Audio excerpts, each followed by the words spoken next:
Hola, soy Carlos Montero Rocher. Bienvenidos y bienvenidas a Expediente Cero. ¿Nunca os habéis parado a pensar por qué determinadas personas cometen actos brutales solo por obedecer una orden? Por poneros un ejemplo, casos como los fanáticos nazis que no dudaron en cometer crímenes atroces solo porque alguien en un despacho dictó una orden. ¿Por qué? ¿Existe alguna explicación lógica para que las personas, hasta en esos momentos pacíficas, hagan algo tan brutal? En los años 60, un científico quiso saber qué había detrás de esos comportamientos y lo hizo mediante un experimento sorprendente, el experimento Milgram. ¿Queréis conocer la historia? Pues dentro intro y empezamos.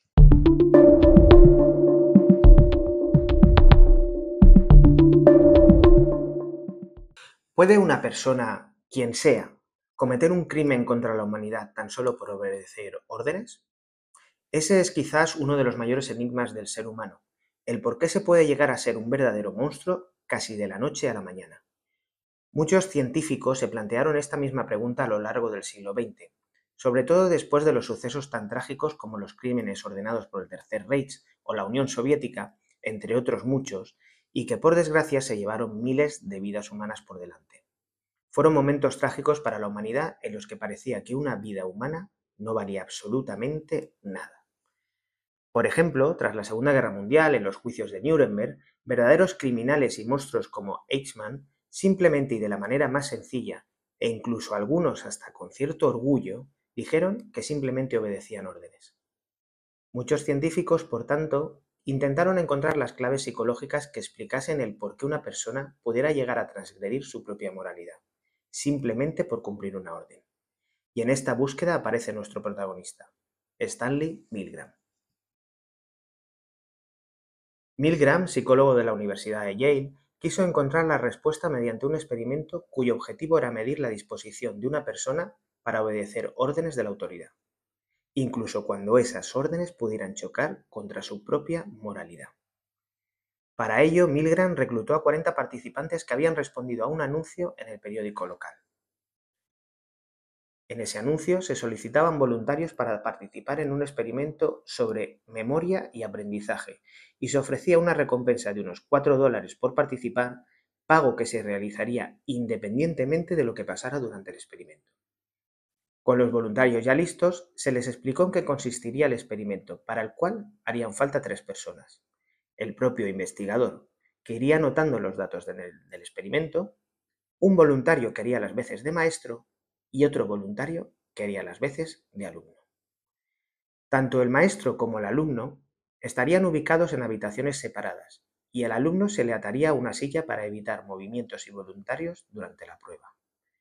Además, al alumno se le colocarían electrodos, mientras que al maestro se le colocaría delante de un generador de descargas eléctricas, que tenía 30 interruptores que regulaban la intensidad de las descargas en incrementos de 15 voltios, siendo el más leve el de 15 voltios y el más alto el de 450 voltios. Sí, habéis escuchado bien, descargas eléctricas de 15 a 450 voltios.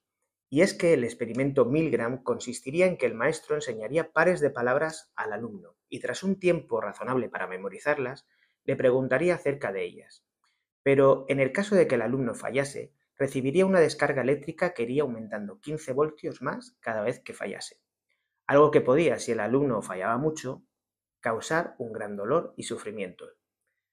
Pero tranquilos, que había truco. Y es que, en realidad, el supuesto alumno no era más que uno de los colaboradores de Milgram, y por lo tanto, el voluntario que hacía de maestro era el único que creía que todo era verdad.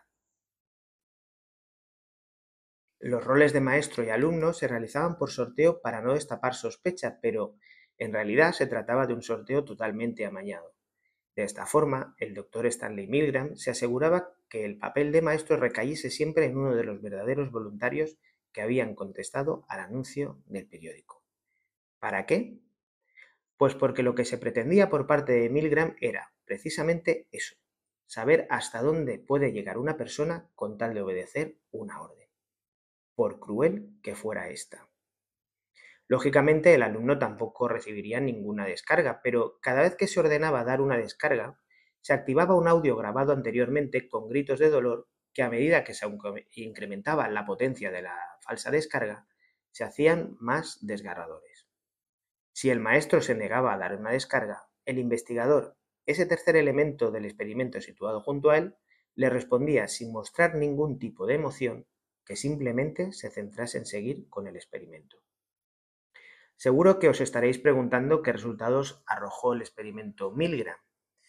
Pues se observó que durante la mayor parte del experimento muchos maestros mostraron signos de angustia y nerviosismo cuando escuchaban los audios de los gritos que aparentemente daba el alumno al recibir esas descargas eléctricas, pero la mayoría de los 40 voluntarios llegaron a dar descargas de 300 voltios y lo más inquietante es que 25 de esos 40 voluntarios llegaron hasta el tope de los 450 voltios, algo que de haber sido real hubiera sido muy doloroso. Es decir, el 65% de los participantes acataron las órdenes a sabiendas del sufrimiento que podían infligir a otra persona, algo que es verdaderamente perturbador. Stanley Milgram extrajo una serie de conclusiones tras finalizar su experimento. Estas pueden resumirse en los siguientes puntos. 1.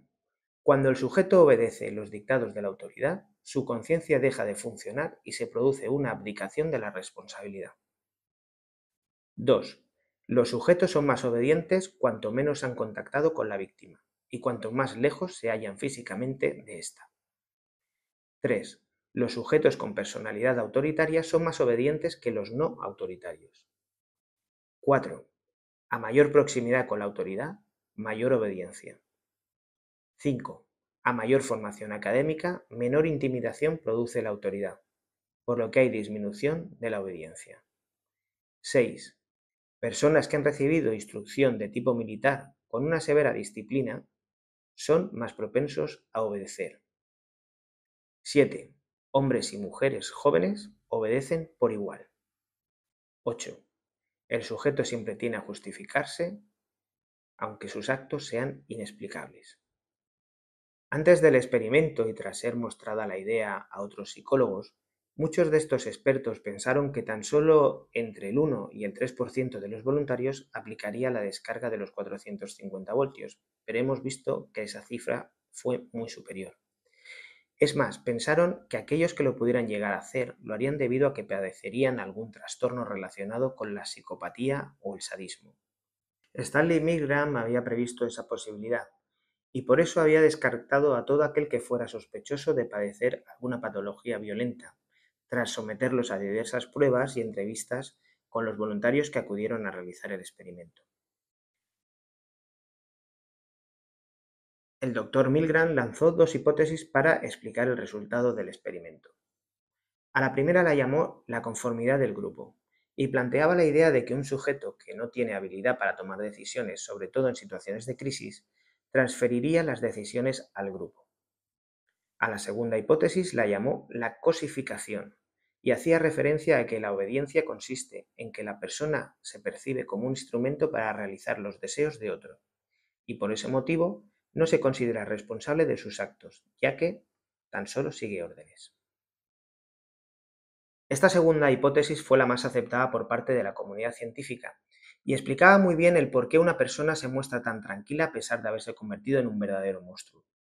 El experimento de Stanley Milgram es de gran interés para la criminología, a la hora de demostrar la fragilidad de los valores humanos contra la obediencia ciega a la autoridad. Sus resultados demostraron cómo personas ordinarias, ante una figura con apenas un poquito de autoridad, fueron capaces de actuar con crueldad hacia otras personas. Gracias a ello, desde la criminología se ha logrado entender cómo muchos criminales que han cometido genocidios o ataques terroristas devastadores, por entre otros, han hecho lo que han hecho debido al nivel tan alto de obediencia hacia lo que ellos consideran la autoridad. Y sí, es aterrador pensar que cualquiera de nosotros, cualquiera, podemos convertirnos, ojalá que no sea así nunca, en verdaderos torturadores o asesinos. Si has llegado hasta el final de esta entrega de Expediente Cero, te doy las gracias por ello y te invito a que si te ha gustado esta historia, le des un like y que si no lo has hecho ya y te apetece, te pegues una vuelta por el canal y si te gusta, pues te suscribas al mismo. Muchas gracias de nuevo. Os espero pronto para reabrir juntos otro expediente cero. Hasta pronto.